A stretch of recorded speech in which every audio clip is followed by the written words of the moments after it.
one step forward. Paano mo ma-enjoy isang bagay kung hindi ka mag-yes? Diba? Katulad na panliligawan ka, paano ka ma-experience yung love niya nung nanliligaw sa'yo kung hindi ka mag-yes? Ganon din ngayon, parang liniligawan din kayo. At ang the best thing there is, dito sa panliligaw na to, siguradong mahal na mahal ka. Tonight, allow me to share to you kung ano tong at kung sino tong nanliligaw sa inyo. At kung ano yung gusto niyang mangyari. Okay na ba? Okay? Pag sinabi kong God is good, anong sagot niyo? All the time. Ano yung sagot niyo pag sinabi kong all the time? Yung praktisado. Pero gagawin natin, pag sinabi kong God is good at sagot niyo ng all the time, gusto ko, nakasmile kayo. Eh parang naniniwala kayo doon. Okay? Practicein natin ha. God is good? All the time. Oh, pwede. Medyo mas iba yung energy kapag nakasmile. Okay, ako si Joe Marie, and once again, I'm here to share something about this great God and His great plan for us. And ako rin kasi, klaro-klaro yun naman sa akin. And karamihan sa amin, lalo man nag-imbita sa inyo, lalo yung mga nangulit sa inyo nag-text, yung iba sinundo pa, yung iba tinext pa kanina. So, yung iba Facebook pa, para lang makapunta. Klaro-klaro lang sa amin. At klaro-klaro lang na yung pagmamahal na yan at kung ano man experience namin at na-experience namin yun, gusto rin sana namin na-share sa inyo. So sa invitation na to, allow us also to share to you kung ano yung naramdaman namin. And tonight, bago ko to simulan, may palagi akong kinukwento bago ko to sa session na to. Yung iba sawa na ata dito, pero allow me to share to you yung isang kwento about this guy. Ang pangalan niya si si Wino. Anong tawag sa'yo? Wino. Pwede rin ng Win. O Wino talaga. Wino, okay, sige. Si Wino. Nangyari si Wino, si Wino is a very loving person, masayahin, talagang mahal na mahal siya ng mga kaibigan niya. Even yung family niya, kasi talagang good guy siya. So there was one time na si Wino, tinig siya ng parents niya, kasi sinasabi sa kanya, Wino, yung lola mo sa probinsya nagkakasakit, kailangan mong bisitahin na. Dahil mabait na siya dito si Wino, ang talaga naman na the right posture yung heart niya, ang ginawa niya, Harley, inipon niya, kinuha niya yung mga savings niya, at ang ginawa niya ba? Sabi niya, pupunta ko yung lola ko, bibisitahin ko siya, at kung ano man pwede ko maitulong financially, may presence, punta ko siya. Galing, no? Pero may problema siya. Pagpunta niya ng Manila, galing siya ng Bicol, kasi doon siya nakatira. Sino mga taga Bicol dito? Meron naman, ay marami tayo, mga Uragon. Galing siya ng Bicol, punta siya ng Manila para sumakay ng sasakyan papunta ng Bacolod, kasi taga Bacolod yung lola niya. Ang problema, mahal, hindi siya nakaka-reserve ng Cebu Pacific o paano kasi walang promo. So nangyari, ang bagsak niya, nakakuha siya ng promo sa barko. Sakay siya ng barko. Sabi, bakit makatipid ako dito? Yung pagkain ko, tipirin ko rin. So bumili lang siya ng sliced bread, breakfast, lunch, saka dinner, tinichibog niya yun. Sliced bread sa umaga, tanghali, saka hapunan. Tis niya yun. Sabi niya, kailangan ko to kailangan ko ng budget, kailangan ko may ibigay sa sa lola ko. And may mga time na nakakadaan siya sa mess hall, sa canteen. Di ba minsan karamihan, salamin lang yun. So nakikita mo sa loob. Ang nakikita niya sa loob, kumakain ng mga kasabay ng pasero, sarap na sarap. Talagang enjoy na enjoy, parang mga 2 oras every time yung meals ng mga tao. Sarap ng pagkain. International yung mga chibog nila. Awang-awa siya sa sarili niya. Sabi, hindi ako pwede. Naiiya ako kahit pumasok man lang Wala siyang budget Sobrang siya ng mga tao doon na hindi lang sila kumakain, nag-enjoy din sila. Kasi meron din entertainment. Parang show time, parang gano'n. May mga artista, mga gano'n. Parang sensay yung mga tao. Pamasayang tao, malungkot siya. kawawa naman ako, pero kailangan kong pagtiisan itong biyahe nito. Lumipas na yung 2 araw, 3, 4, hanggang na gano'n na. 1 week na. Tatagal na ito Nalaman niya nasiraan yung barko. Naflatan. So, tumagal. So, anong effect nun sa kanya? Siyempre, spread lang sa breakfast, sa lunch, sa dinner. Si Bino, kawawa. Kaya nangamayaya ito si Bino. Grabe pa man ito. Kawawa sa sarili niya. Yung mga kasabay niya, enjoy na enjoy. Parang wala lang. Kasi parang party lang sila ng party. Masaya sila, i-enjoy sila kahit sa journey. Sabi nga, dasal siya, Lord, sana naman matapos na itong paghihirap. Punta na ako sa paroroonan. So, medyo nakarating na siya. Nakarating na siya sa nakwento na narinig na sa kapitan, sinabi na, malapit na sa Bacolod, dadaan na, ilang oras na lang. So sabi niya, pwede, okay to. So, tumambay muna siya sa view deck. Di ba sa barko may view deck? Tatambay ka, pwede kang tumingin. Kikita ko na. Kita niya na yung puerto ng Bacolod. Tambay siya doon. Maya, may lumapit sa kanya. No? Ano pangalan mo? Jen. Yun, si Jen. Punta si Jen. Yan. Sa kipagkwentuhan si Jen. Kwentuhan sila. Tapos nalaman ni Jen na may mga common friends sila. Hanggang mahaba na yung kwentuhan ni Nino sa kanya Jen. The next thing na nangyari, ito si Jen, niyayaya na si Wino na sumabay na mag-lunch. Kasi lunch, sarap ng lunch dito, kain tayo, ganito ganyan. Eh medyo si Wino, medyo tipid, di ba? Medyo walang pera, gano'n. So sabi ni Wino, hindi, okay lang ako. Jen, thank you, bet mo naman. Busog ako, busog na ako Hindi, okay lang yan. Sama ka, marami akong kaibigan, marami akong papakilala sa'yo. Hindi, marami akong kaibigan, okay na ako. Sobrang iyang-iya talaga si Wino. Hanggang nalaman na ni Jen na may tinatago pala to si Wino. So, kaya, bakit ba parang ayaw mo? So, umamin na si Wino. Ako budget Nagtitipid ako, kaya slice bread and chinich ko, breakfast, lunch, saka dinner. Nung sinabi yun sa kanya kay Jen, parang nabigla to si Jen. Sabi niya, Wino, ano ba? Hindi mo ba alam na binili mong ticket? May kasama ng pagkain doon. May kasama ng fun, may kasama ng party, may kasama ng showtime. Lahat naman doon. Di ba? Friends, brothers and sisters, minsan, nandun tayo sa situation na akala natin sa journey na to, lahat na pwedeng ibigay sa atin ni God, ibigay na, o ito lang yung pwede para sa atin. No? Minsan sa journey na meron tayo na pinagdadaanan natin ngayon, akala natin para tayo si Wino na okay na, nakukontento na tayo sa ganitong trabaho, ganitong pamilya, ganitong service, or sa relationship mo, or even your relationship with God. Minsan, wala pala akong E. Patay Joe Marie. Okay na, kahit wala na yan. Okay. Thank you. Kapaka naman natin yung gumawa.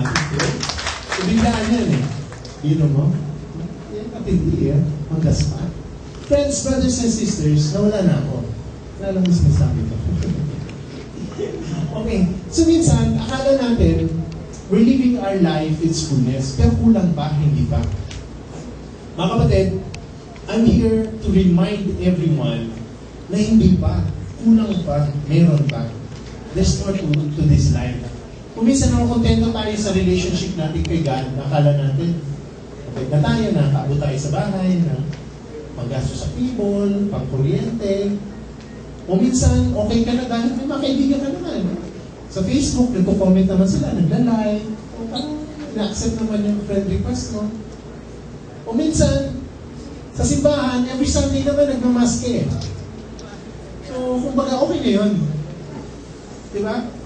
Pero friends, brothers and sisters, tonight, allow me to remind you that there's more to this life. Pwede niyong sabihin yun, there's more to this life. Kunyari kung binsido kayo, there's more to this life. Friends, brothers and sisters, meron pa. Katiting pa lang yung blessing na nararamdaman mo ngayon. Kung okay ka sa pamilya mo ngayon, hindi pa bumubuelo si God. Kung yung relationship mo ngayon, nag-enjoy ka na, kukunti pa lang yan, appetizer pa lang yan sa binibigay ng blessing ni God. Ask me why. Tanong niyo sa akin, bakit? Because you deserve it. You deserve all the best. Amen? Pwede ba kayong palakpakan yung sarili niyo na you deserve it?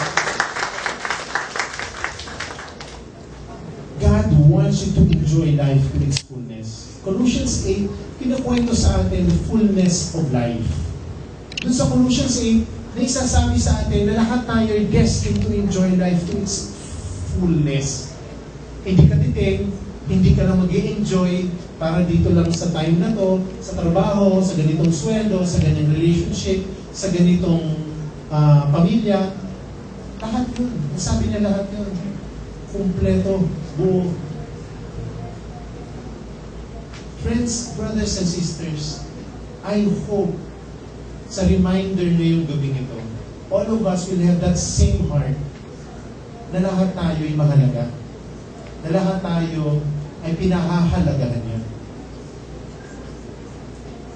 Hindi ko po kayo nilala. No? For most of us, first time natin kasama, even mga service team, yung ngayon na tayo nakikita nagsasama. Pero friends, brothers and sisters, habang nagkukwento ako sa inyo, habang tinitingnan ko kayo sa mata, alam ko at nararamdaman ko may hinahanap kayo. This is your second time for most of you pumunta dito sa session na to. Pero alam ko naman wala kayong makukuha eh. Pero meron kayong hinahanap. Meron kayong tanong. Kasi hindi kayo nakontento sa simbahan every Sunday. Ba't kailangan mo pang pumunta dito every Saturday night na sana nag-enjoy ka na lang, nanonood ng TV, nagmumoling, nagpapahinga. Naniniwala ako na hindi ito coincidence. Yung hinahanap mo at yung ibibigay niya. Malakas yung paniniwala namin na yung desisyon mong pumunta dito, ay alam mo, wala naman dito mga napakasarap na pagkain. Lechon lang naman pinapakain dito, tsaka caviar. Lobster na din naman eh. Diba? Pero naniniwala ako. At ang dasal ko, kung ano man dinadaanan nyo ngayon, kung ano man matinding pinagdadaanan nyo ngayon, sana maging daan ang Singles for Christ. Lalong-lalo na ang every Saturday sessions para matugunan, masagot, maging daan at malinawan tayo. Amen? Simple lang, every Saturday, imbitahan lang namin kayo pumunta dito. At sana pagpupunta kayo dito, sana dala-dala niyo yung hirap sa kusina, sa relationship niyo, sa brokenness sa pamilya. Yung parang pumupunta kang pagod na pagod. Kasi ang dasal namin at susubukan namin lahat kami dito. Susubukan namin na matugunan yun. Yung hirap niyo sa grasya ng Panginoon, matugunan yun. Amen? Amen? God is good? All the time. God is good? All the time. And all the time. God is good. Amen. Fullness of life. Sabihin nyo nga. Lakasan nyo kunyari kung binsido kayo. Fullness of life. Fullness of life. Friends, brothers and sisters, it's written in the Holy Book, Colossians 8. Kasi sabi niya lahat tayo destined to. Hindi lang yun para sa akin. And yung fullness, yung pagiging buo, hindi lang mangyayari yun sa mga taong kilala lang siya, kundi tayo rin, mga taong gusto pa siyang mas makilala. Sana, pumunta kayo dito sa Singles for Christ, pumunta kayo at umuo kayo dito makinig every Saturday night. Sana, naniniwala rin, sana ako na pumunta kayo dito at hindi ka naghahanap ng santo. Yung mga may hero, yung mga banal, kasi honestly, walang banal dito sa amin. Walang perfecto dito sa amin. Kahit ako, kahit yung mga nagsasalita, kahit yung mga makasama nyo. Kasi lahat kami dito, katulad ng mga kasalanan din. Dumadaan din sa araw-araw na temptations, na hardship, na struggle. Pero one thing for sure, lahat kami dito, susubukan ang lahat ng paraan para maging banal. Hahanap ng paraan para maging banal. Hindi man namin perfectly 100% magagawa yun. Pero sa tulong ng isa't isa, sa tulong ng dasal ng bawat isa, susubukan natin. Amen? So walang banal dito baka naghahanap kayo, hindi po kami banal. Trying hard kami maging banal. Kung tawag na iba ng plastic, okay lang yun sa akin. At least sinusubukan ko maging banal. Lahat ko gagawin para maging banal. Kailangan ko ng tulong nyo, tulong natin lahat para maging banal. Amen? And there comes fullness of life. Katulad rin po ito ng mensahe ng Jeremiah 29:11. Sinasabi doon, "For I know well the plans I have in mind for you." Kung meron po kayong cellphone, kung meron kayong panulat dyan, sulat nyo, Jeremiah 29:11. Sulat nyo. Gusto ko po matandaan nyo to. Kasi sigurado po ako, katulad namin dito, isa po yan sa magiging paborito nyo. Isa po yan ang babalik-balikan yung Bible verse. Labas yung cellphone nyo, ilagay nyo yan sa notebook nyo, Jeremiah 29:11. Ang sabi dun sa Jeremiah 29:11, "For I know well the plans I have in mind for you." Kahit huwag nyo na po isulat yun, ilagay nyo lang Jeremiah 29:11. Sana maging paborito nyo to.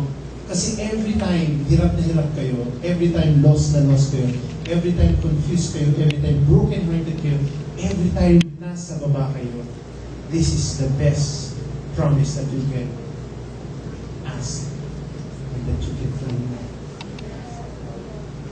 Jeremiah 29:11. "For I know well the plans I have in mind for you." Sabi ng Panginoon, alam na alam ko. Alam kong magiging maayos yung buhay. Alam kong magiging mabuti kayo. Alam kong yayaman kayo. Alam kong makakatulong kayo sa ibang tao. Amen? Friends, it's a beautiful reminder for all of us. Mga kapatid, it's a beautiful reminder that all of us, hindi lang tayo mahal ng Panginoon. May plano pa rin siya sa atin. Amen? At hindi yun nangyayari yung plano yung Jehovah. Why is it not happening? Titingnan natin sa TV, international, may mga laban sa Sabah, sa Gaza Strip, sa Middle East, may terrorism issues. Huwag na tayo lumayo, dito na lang sa Pilipinas, corruption and everything. Huwag na tayo lumayo, doon na lang sa bahay. Broken families, away ng mga kakapatid, poverty, walang pera, kailangan kumayo. Araw-araw may decisions. Araw-araw may mga oppressions. Ba't hindi nangyayari? Kung bakit ang layo-layo sa totoong dapat mangyari, Jo Marie, yung Jeremiah 29:11. Nangyayari yun, at alam nyo, it's because of our sins. Kanina, klaro-klaro, nagtatawanan lang tayo, pero totoo yun. Ang plano ng Panginoon, hindi niya lang tayo mahal. Maging mabuting tao, mag-enjoy, at sabi niya natin sa Colossians 8, fullness of life. Kompletong pagkabuhay, kompletong buhay. Kaso, daan-daan, dami-dami, marami tayong ini-entertain na kasalanan. Kaya naihiwalay tayo. Hanggang dumadating ang panahon, tayo mismo ang papako. Tayo mismo magiging daan para maputol yung relationship natin at ipako pa natin sa krus yung nagmamahal sa atin. But the good news is, kahit ganun yung ginawa ko, kahit ganun ko sinawalang bahala ang pagmamahal ng Panginoon, ano yung ginawa niya? Two things. Hindi pa rin siya sumuko. Two things lang naman to, alam niyo to. Number one, started sending prophets, di ba? Sino-sino yung pinasalita niya sa Bible, alam natin, especially sa Old Testament. And the second thing, at ang pinakamaganda, pinadala niya si Yesu Cristo. Para lang, mas maging klaro sa atin kung ano ang ginagawa natin at kung ano ang plano niya para mapabalik tayo sa Kanya. yung prophets, at si Jesus Christ. May isang bata, pangalan niya si ano. Pangalan mo, bro? Si Mike. Ayan, si Mike. Si Mike, ganito lang siya kabila. So si Mike, bata, makulit, mahilig maglaro, at isang kakaibang karakter niya, mahilig siya mag-alaga ng mga hayop. Minsan, sa bahay, may puting, minsan, may aso, bukas iba na naman, hanggang nagka-elepante na, nag-hippopotamus, nag-ahas, kung ano na lang, nandun na si Lolo, alligator. Pero one day, kakaiba yung ginawa niya. One day, kakaiba yung dinala niya. Isang araw, iba lang iba yung joy niya nung dinala niya to. Sabi niya, Ma, may bago kong alagaan, may bago kong kaibigan. Gusto kong makilala mo siya. So naghahandaan na yung magulang niya. Kung nasaan, nasaan na, nasaan ito. Sa kamay niya. Uy, maliit, ito. Pinakita niya, isang langgam. Wow, langgam! Diba? Yung langgam niya, mahal na mahal niya. Yung langgam na yan, sobrang mahal niya, pinangalanan niya. Anong pangalan mo, sister? Rhea May. Hindi mo kaya hindi ka naman dito. Rhea May. Lahat na lang yung pangalan niyo, Bogan. Alam, pangalan niya. Si Rhea May. Rhea May. Yan. Tuwa siyang pinapagawa niya. Si Mark, pinapakain niya, inalagay, pinakwentuhan niya, katabi niya matulog. Lahat ng ini-spoil niya talaga. Mahal na mahal niya eh. Di ba? Parang, di ba? So, there was one time, hapon, umiiyak si Mark, tumatakbo sa tatay niya, sabi niya, Pa, tulungan mo ako. Nag-iyak siya ng iyak. Ito yung tatay niya na bigla. Kasi, ano nangyari? Bakit ka umiiyak? Sabi niya, kasi si Ray May, yung alaga kong langgam. Hindi ako sige na yun ha. Kala ko ikaw, Rhea. Ba't mas mahaba? Para wala kang pangalan. Ayos. Si Rhea po, si Rhea. May. Si Rhea.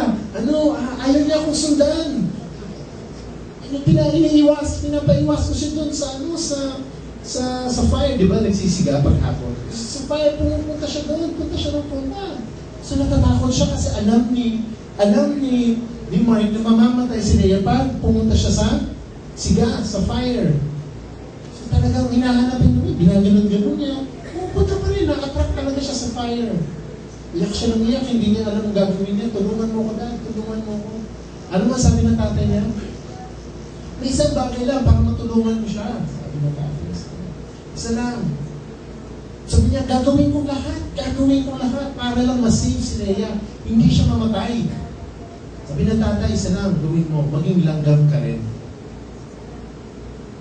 Friends, brothers and sisters, ganun yung ginawa ng Panginoon. Si Jesucristo. Hindi naman siya naging langgam, pero naging tao siya. Tulad natin. Para masabihan tayo, ma-remind, at matulungan. Kung tayo masusunod sa impyerno, masabihan niya na tayo, gawan niya ng paraan, para may-remind sa atin na we don't deserve that we are precious. Kung kailangan bumaba siya, kung kailangan mabako siya, gagawin niya ulit para lang masabi sa atin, He loves you. He has a plan for you. Amen? Friends, brothers and sisters, marami itong kwento.